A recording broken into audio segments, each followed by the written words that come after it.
Start करते हैं। Question number 7 में कह रहे हैं find x, y, z and w if, और हमें मैट्रिक्स दिए हुए हैं, इसमें से ही हमने x, y, z और w की वैल्यू फाइंड करनी है। सॉल्यूशन स्टार्ट करते हैं। अब यहाँ पे देखें, अगर हम तो यहाँ पे प्रॉपर हमें कोई भी एक मैट्रिक्स नहीं दिया हुआ, तो हम ऐसे करते हैं 3 के साथ, यहाँ पे बाहर कोई साइन नहीं है तो हम 3 को हर एक एलिमेंट के साथ मल्टीप्लाई कर देते हैं। 3x के साथ, 3y के साथ भी मल्टीप्लाई होगा, 3z के साथ भी और 3w के साथ भी मल्टीप्लाई हो जाएगा। इसी तरह यहाँ पे अगर देखें मिड में प्लस आ रहा है तो हम इन दोनों मैट्रिक्स को प्लस कर लेंगे, तो x में 4 प्लस हो जाएगा, 6 प्लस x प्लस y हो जाएगा, -1 प्लस 3 प्लस w हो जाएगा और 2w प्लस 3 हो जाएगा।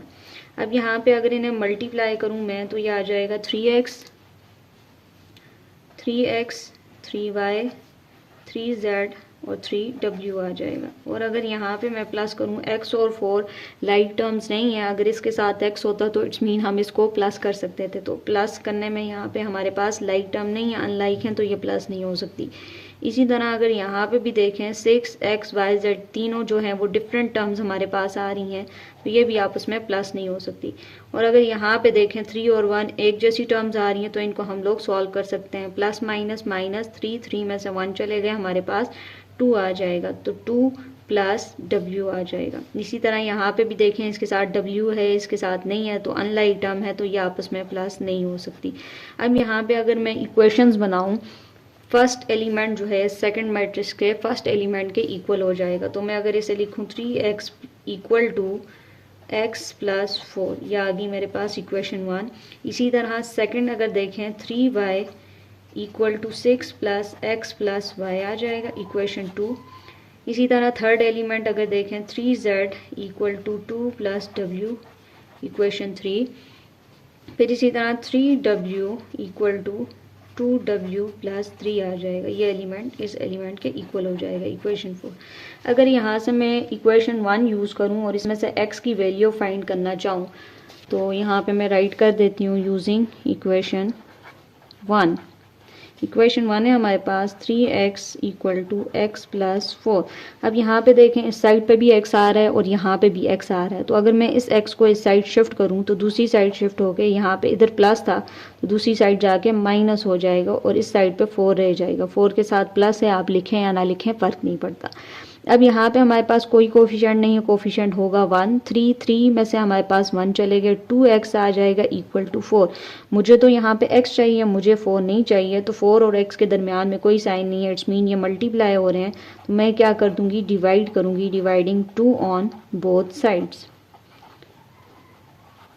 तो यहाँ पे 2x इक्वल टू 4, इस साइड पे भी 2 डिवाइड, इस साइड पे भी, यहाँ से कैंसिल हो जाएगा, यहाँ से 2 1 टाइम, 2 टाइम, तो x इक्वल टू 2 आ जाएगा। ये आ गई हमारे पास x की वैल्यू। इसी तरह अगर इक्वेशन 2 मैं यूज़ करूँ यूजिंग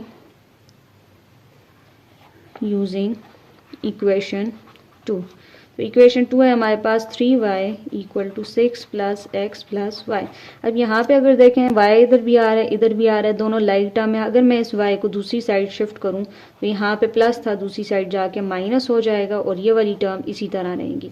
अब इसके साथ कोई कोफिशिएंट नहीं है, कोफिशिएंट 1 है हमारे पास, जिसके साथ कोई कोफिशिएंट नहीं होता वहाँ पे हमारे पास 1 होता है, तो 3 में से 1 चले गए, 2y आ जाएगा, इसी तरह 6 प्लस x आ जाएगा। अब यहाँ पे देखें इसमें x भी आ रहा है, तो x की वैल्यू हमारे पास ऑलरेडी आ चुकी है, तो अगर मैं इसमें पुट कर दूँ, पुट x इक्वल टू 2, तो 2y अपनी जगह पे इक्वल टू 6 प्लस, तो यहाँ पे 2 पुट कर लूँ, x की जगह उसकी वैल्यू 2 पुट कर ली, यहाँ पे आ जाएगा 2y इक्वल टू 6 प्लस 2, 6 7 8 आ जाएगा। अब मुझे तो y चाहिए, मुझे इसके साथ 2 नहीं चाहिए, तो 2 अगर मैं ऐसे करूँ, दोनों में कोई साइन नहीं है, मल्टीप्लाई, तो मैं क्या करूँगी, डिवाइड कर लूँगी, डिवाइडिंग 2 ऑन बोथ साइड्स। तो 2y इक्वल टू 8 आ जाएगा, 2 यहाँ पे भी डिवाइड, यहाँ पे भी डिवाइड हो जाएगा, तो यहाँ से 2 से कैंसिल हो जाएगा और 2 1 टाइम, 2 4 टाइम, तो y की वैल्यू हमारे पास आ जाएगी 4।